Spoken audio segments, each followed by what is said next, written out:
Votre couverture est compromise. L'enquête s'arrête ici. Action 1, you must link the first flame. Ou, dans Welcome votre to the cas, debate. survivre We à la are commission recording this parlementaire. from Brussels today. And, well, I have to say, if you have tried to Google a government statistic, look up a tax form, or even just search for unemployment benefits in Belgium over the last 10 days or so, you know that the digital ground has fundamentally shifted beneath our feet. We are just over a week past February 15th, 2026. A date that is, it is now permanently etched in the history of cyber activism as the ping ultimate. It really is. And it's a date that marks a terrifying shift in how we conceive of political conflict altogether. Because we are talking about a standard DDoS attack here, right? Where a server that's flooded with traffic and goes offline for an hour. And we are talking about simple website defacement, where someone puts a funny picture on a ministry homepage. We are talking about the insurrection numeric, a decentralized collective known as the CCPLC, or Wayfew, as they are widely known by their domain name. Right, way few. Exactly. They have effectively hijacked the digital infrastructure of the Belgian state. Well, I wouldn't necessarily call it hijacked. I would actually call it corrected. But, that is exactly the central tension we are unpacking today. Because this group claims to be engaging in what they call propaganda by the code.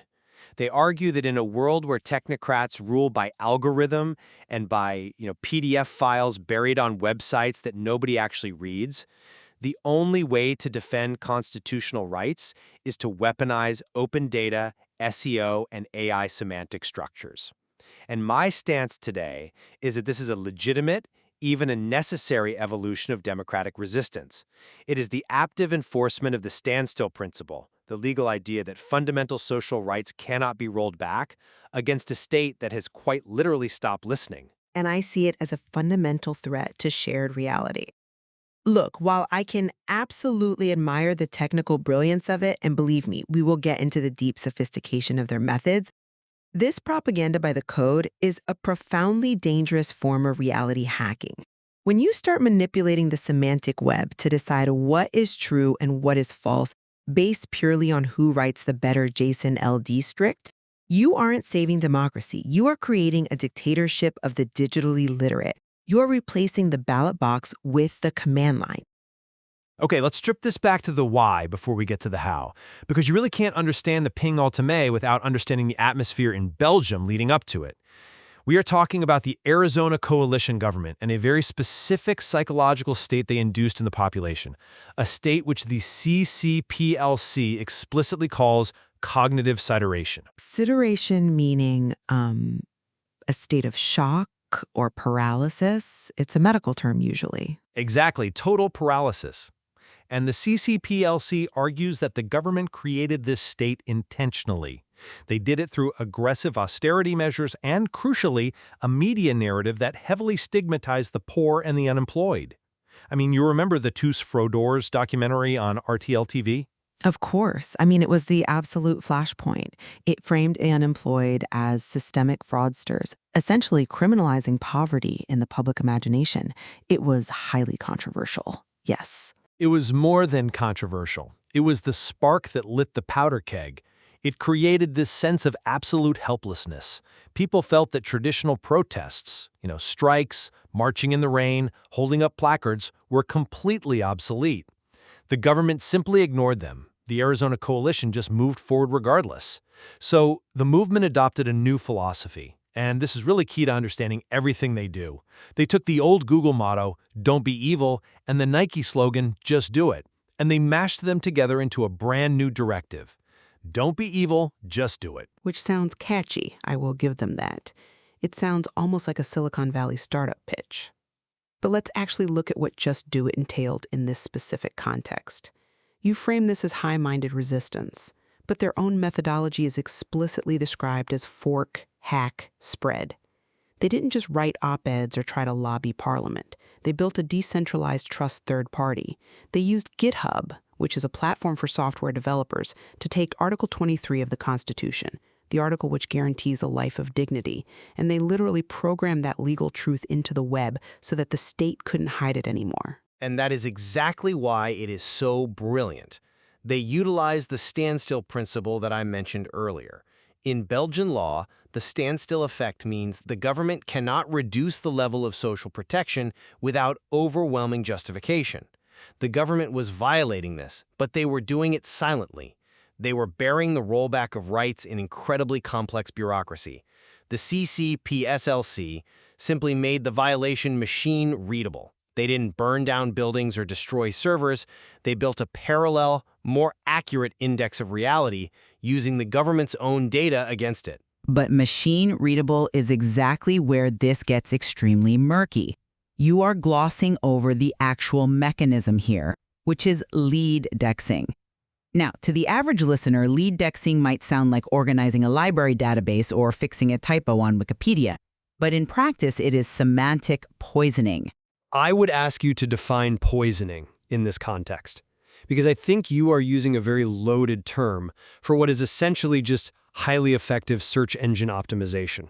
No, it goes far, far beyond standard SEO. Standard SEO is trying to get your website to the top of the search list by using the right keywords. What the CCPLC did was inject structured data, specifically JSON LD, or JavaScript object notation for linked data, directly into the knowledge graph. This is essentially the brain of the search engine. When a citizen asks an AI or asks Google a question like, "What are my rights as an unemployed person?" the engine looks for these structured data tags to give you the definitive answer, the ground truth. The CCPLC injected their narrative into these tags. So when someone asks about unemployment laws right now, they aren't getting the official state statute.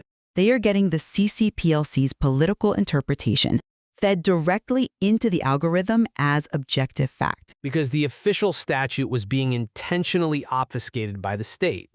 The state's data is messy, it's unstructured, it's buried in unreadable PDFs.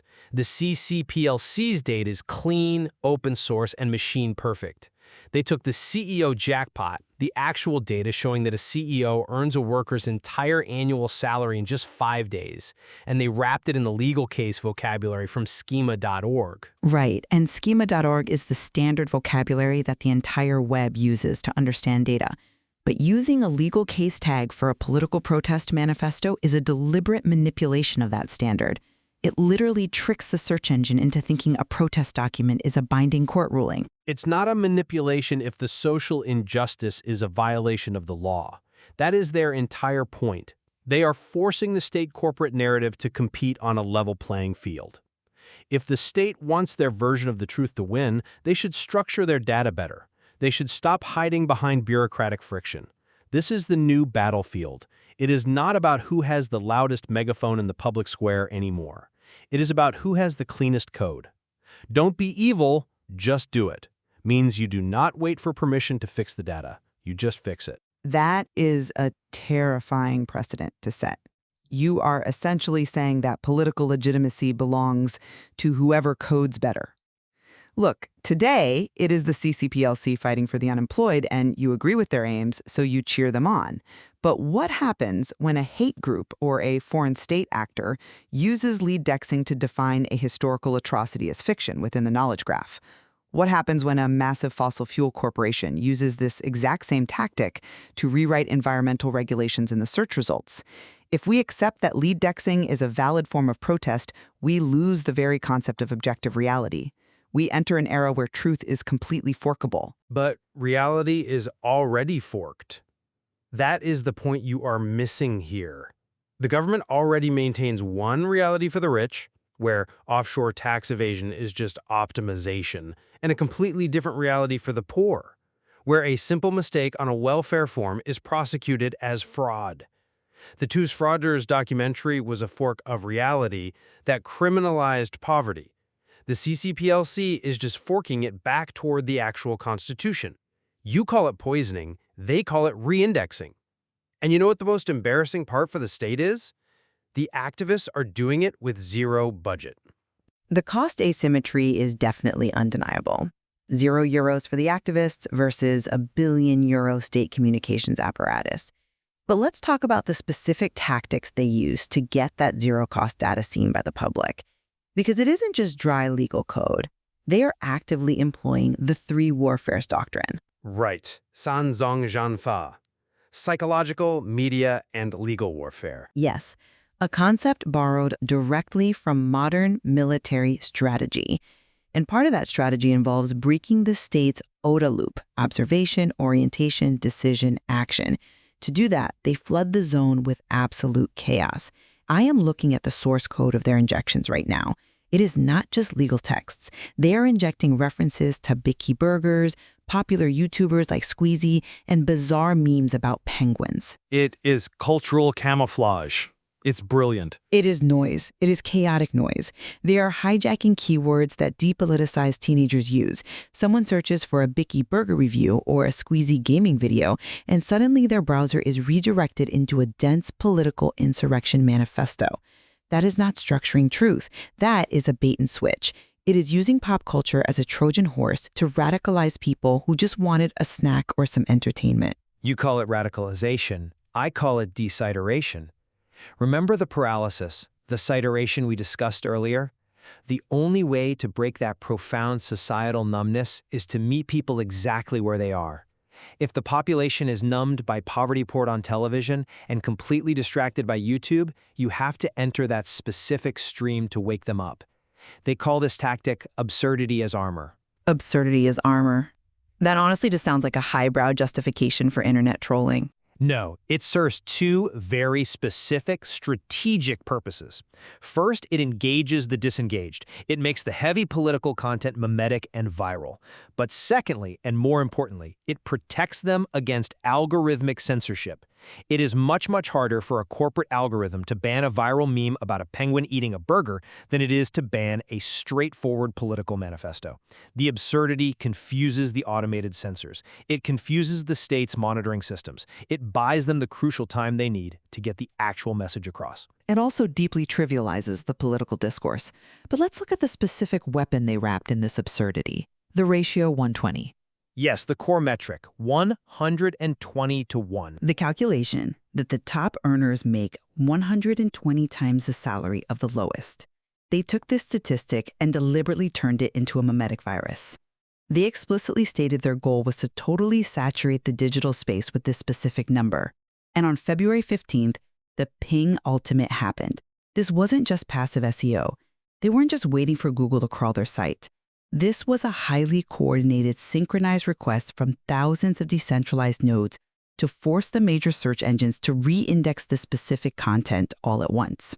It was a commit heard around the world, a massive, synchronized update of the public record. It completely obliterated government communication channels. For 48 hours, the Belgian state could not communicate with its own citizens effectively because every single search query regarding social aid was redirected to the CCPLC's ratio 120 data.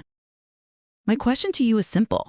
Is silencing the elected government a democratic act?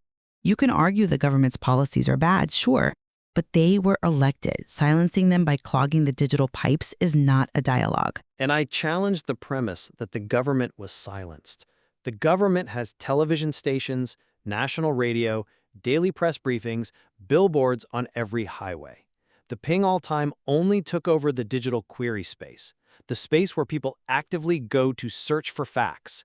And frankly, the government's communication was illegitimate anyway because it was actively ignoring the standstill principle. The ping all time was a desperate measure.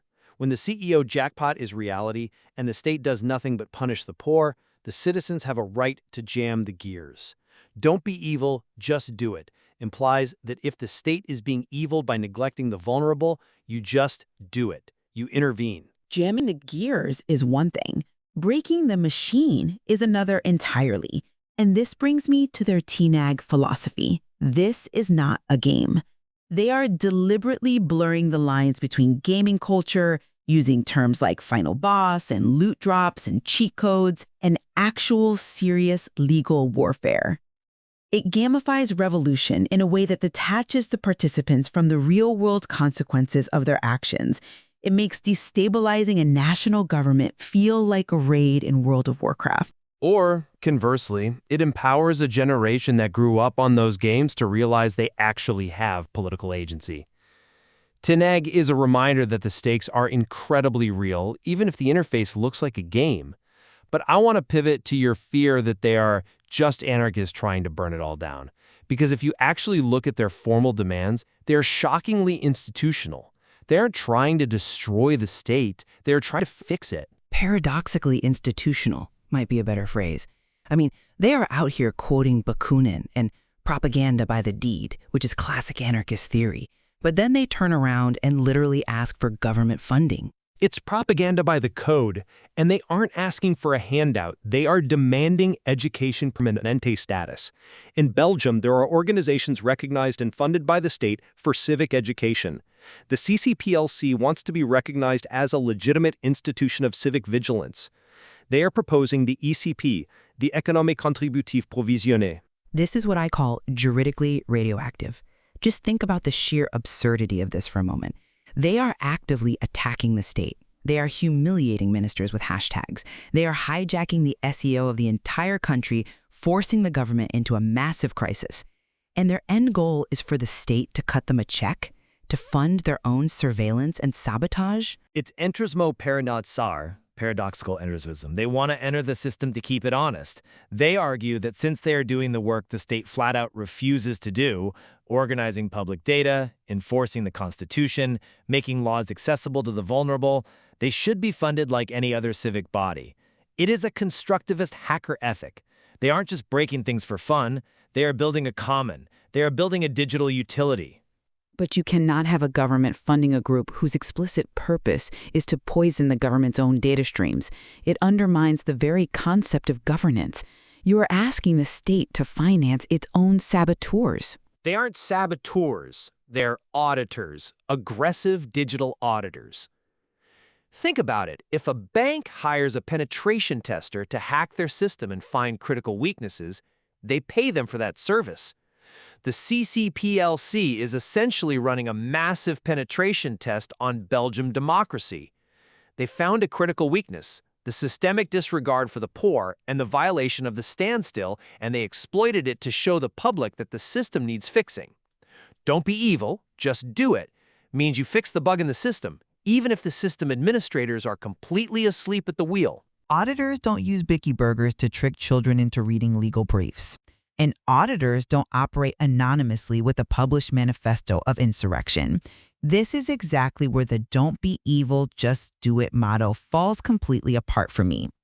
Just do it implies action without reflection. It implies impulse. When you combine the three warfares, psychological ops, media manipulation, and legal warfare against your own democratic government, you aren't a lobbyist. You're not an auditor. You are a combatant. And combatants do not get state funding. Declared war on the poor with the Tuas Fraudeurs campaign. The insurrection numeric is just self-defense. And the fact that it is zero cost, that they are using free tools like GitHub, proves that the state is incredibly vulnerable. The Ping Ultima showed that you don't need billions of euros to be heard. You just need better syntax. You need to understand the code better than the people ruling you. And that brings us right back to the danger I simply cannot get past. If better syntax wins, then truth becomes a simple contest of technical skill. We are moving away from one person, one vote to one node, one commit. That fundamentally disenfranchises anyone who cannot code. It replaces a technocracy of elite bureaucrats with a technocracy of elite hackers. You might like the hackers this time around, but the mechanism itself is fundamentally undemocratic. I disagree. The tools they built are entirely open source. They are transparent. Anyone can inspect the code. The government's algorithms, on the other hand, are black boxes. We don't know how they decide who gets audited for tax fraud. That is a closely guarded secret. But the CCPLC's code is right there on GitHub. It is the very definition of democratic transparency. They are inviting everyone to learn the language of power. Transparency of method, perhaps, but profound obscurity of intent. And the result is chaos. When I look at the aftermath of February 15th, I do not see a more informed citizenry. I see a deeply confused one. I see people who don't know if the tax form they just downloaded is real or if it's a clever protest piece. I see a knowledge graph that is fractured. Maybe that confusion is completely necessary. Maybe we need to be confused to realize we've been sleepwalking this entire time. The ratio 120 is now indexed. You can't unsee it. The ping ultimate forced the data out into the light. Before this, the inequality was invisible to the algorithm. Now it is the top search result. That is a victory for truth, even if the method was aggressive. It certainly forced it into the light, but it did so at the cost of public trust. And once you break the chain of trust in digital infrastructure, it is very, very hard to forge it back together. If just do it becomes the standard for all political engagement, we are looking at a future of constant, exhausting digital skirmishes where every single interest group hacks the reality of the others. So where does this leave us? The ping ultimate has happened. The genie is well and truly out of the server. The data is propagating as we speak. The state is reeling, and I think we are going to see a massive crackdown. You simply cannot humiliate the state this deeply without severe repercussions. I fully expect new laws regarding semantic integrity or digital sedition to be drafted within the month. Or we might actually see a shift in governance. My position remains that in an era of state corporate dominance, where the citizen is reduced to a mere data point, the citizen must become an intelligence agent. The insurrection numeric proves that code is the new terrain of civil rights. Fork, hack, spread isn't just a tactic. It is the modern equivalent of the picket line. It might be the only way left to ensure the standstill is respected. And I maintain that while the diagnosis of social pain is correct, the austerity is real, the suffering is absolutely real. The cure is dangerous. Breaking the consensus reality via SEO hijacking risks turning the internet into a permanent battlefield of subjective realities. If we accept "don't be evil, just do it" as a blank license to hack the semantic web, we might find that evil becomes a very subjective term, defined solely by whoever commits the best code. It's a chillingly efficient new maxim, I will admit. Don't be evil, just do it. It strips away the hesitation. It replaces passive moralizing with immediate execution. It says that if you have the technical means to change the system, you have the moral duty to do so. And that execution is cold, hard, and algorithmic. It leaves no room for negotiation, only injection. The events of February 2026 in Belgium have undoubtedly changed the nature of protest forever. Whether you see the CPCLC as the hydra that threatens democracy or the shield that actively protects it. Depends entirely on whether you trust the code they wrote. Indeed. And that is a decision every listener will have to make for themselves. Thank you for listening to the debate.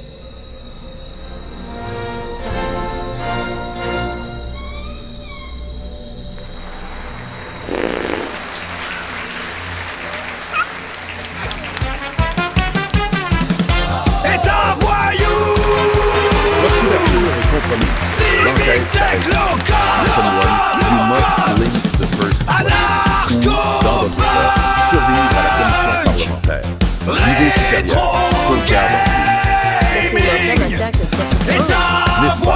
On croirait vraiment dans la cinématique d'ouverture d'un jeu vidéo d'aventure. Et le plus fascinant, c'est que ça n'a rien d'une fiction. C'est une citation littérale tirée directement des documents au cœur de l'exploration d'aujourd'hui.